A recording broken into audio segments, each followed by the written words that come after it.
Have you ever felt too small to face the challenges in front of you? Maybe you've looked at the obstacles in your life, financial struggles, health battles, broken relationships, and thought, I don't have what it takes. Maybe people around you told you that you're not enough. Or maybe your own voice whispered it in the quiet of the night. Weakness can feel overwhelming, and it often convinces us to give up before we even begin. Our world measures strength in numbers, money, followers, degrees, skills. If you don't have enough of them, you're seen as weak. And when you feel weak, it's easy to believe you've already lost. You look at others who seem more capable, more talented, more powerful, and you wonder, how could I ever win? How could I make a difference when I feel so small? Weakness isn't just about what we lack on the outside. Sometimes it's about what we carry on the inside: fear, insecurity, self-doubt. These inner battles can paralyze us long before the external battles even begin. It's not just that the world looks too big, it's that we feel too small. But here's the truth: weakness does not disqualify you. In fact, weakness may be the very place where God wants to show His power. The Bible is full of stories where the odds were impossible. The people were unqualified, and yet God turned weakness into victory. Because when the victory is impossible by human standards, there's no question about where the power came from. Think about it. If you won a battle with thousands of soldiers, you could say it was strategy, numbers, or skill. But if you win with only a handful, the world has to admit it was something greater. Weakness creates the perfect stage for God's strength. And this is not just theory. It is a story lived out in the life of a man named Gideon. Gideon wasn't a mighty warrior at first. He was afraid, hiding, convinced he was too weak. Yet God called him. And in one of the most unlikely battles in the Bible, God reduced his army to only 300 men and gave him victory over an enemy as countless as locusts. So if you've ever felt too small, too weak, or too unworthy, lean in close. Gideon's story is for you. It reminds us that when you feel weakest, God's strength can shine the brightest. Gideon's story begins in a season of weakness for Israel. The Midianites were oppressing the people, stealing their crops, destroying their land, and leaving them in fear.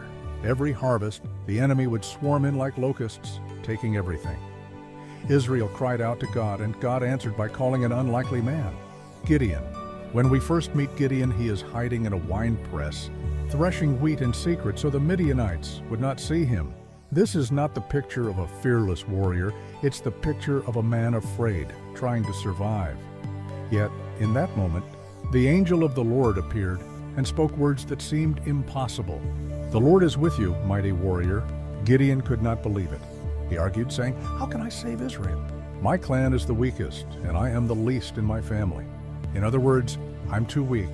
I'm not qualified. I don't have what it takes. But God saw something different. He wasn't looking at Gideon's resources.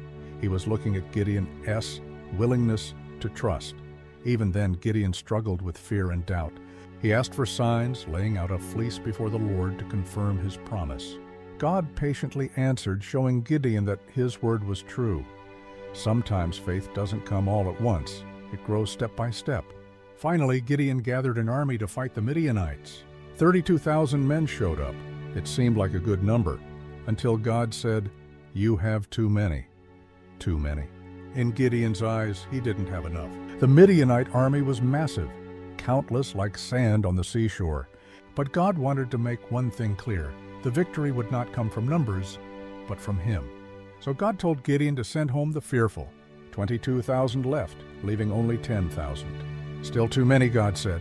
Through a simple test by the river, the number dropped again, this time to only 300 men, from 32,000 to 300.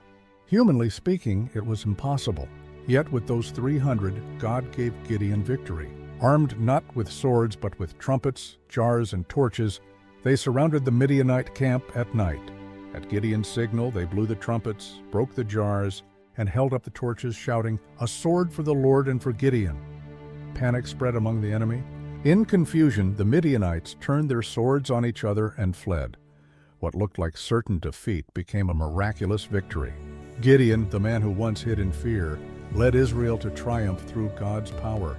Gideon's victory was not about military strategy. It wasn't about numbers or weapons or human strength.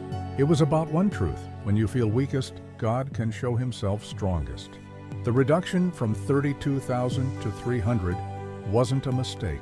It was God's design. He wanted everyone to know that victory came from him alone. That lesson isn't locked in ancient history. It speaks directly to us today. Think about the battles you face. Maybe it's the weight of debt that feels impossible to pay off. Maybe it's a sickness that drains your strength every day. Maybe it's the pressure of responsibilities that feel too heavy for your shoulders. Whatever your Midianites are, the voice of fear will always whisper, "You're too weak, you don't have enough." And maybe that voice sounds convincing because, in reality, you don't have enough on your own. Gideon didn't either. But that's the point. God isn't waiting for you to become stronger, richer, or more capable before he works in your life. He meets you right in your weakness. He takes what little you have and multiplies it with his power. When we admit our weakness, we create space for God's strength. If Gideon had fought with thousands, he might have believed the victory was his own. But with only 300, there was no doubt this was God's doing. In the same way, when you face challenges that are bigger than you, those moments become opportunities for God to show his power through you. Maybe you've told yourself, "I'm not smart enough," or "I don't have the resources," or "I'm too broken." Remember Gideon.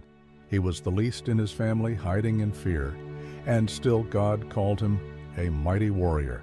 God doesn't see you as the world does. Where others see weakness, he sees potential.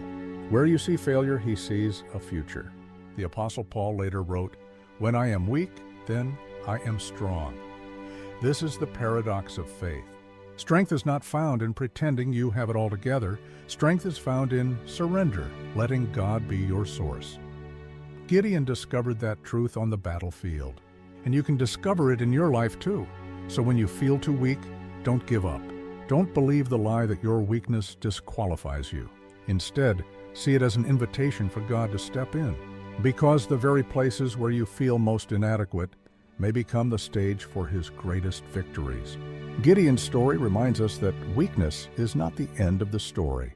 When he felt unqualified, God called him. When the numbers looked impossible, God reduced them even further. And when the battle seemed unwinnable, God gave victory. His weakness became the stage for God's strength. That same truth applies to your life. The areas where you feel the weakest may be the very places where God wants to show his power. The obstacles that look impossible may be the opportunities for him to prove his faithfulness. And the moments where you feel like giving up may become the turning points where your story changes. So let me ask you, where do you feel too weak today? Is it in your family, where conflicts make you feel powerless? Is it in your work, where the pressure seems heavier than your ability? Is it in your heart, where fear and doubt whisper that you're not enough? Whatever your Midianites look like, remember Gideon. God didn't wait for him to become strong before using him. He met Gideon in his weakness and turned it into victory. And he can do the same for you. If this message speaks to you, I invite you to take a step of faith today. Share in the comments what weakness you are facing, not to expose your shame, but to build a community of encouragement. Because when you write your struggle, someone else may read it and realize they are not alone. And when you read another person's words, you may find the strength you need to keep going. We are not meant to fight our battles in silence. Just as Gideon needed his 300, we need each other. This channel is more than just videos. It's a place where people walking through weakness can discover hope together. So, don't hold back. Write, share, encourage. Let's remind each other that God still gives victory. And if this story has encouraged you, please like the video, subscribe for more, and share it with a friend who might need this reminder today. Because you never know, your share could be the spark of hope for someone else who feels too weak to keep going. Gideon's 300 teaches us that the numbers don't matter, the odds don't matter, and our weakness doesn't disqualify us. What matters is God's strength working through us. So hold on to that truth. When you feel too weak, God can give you victory.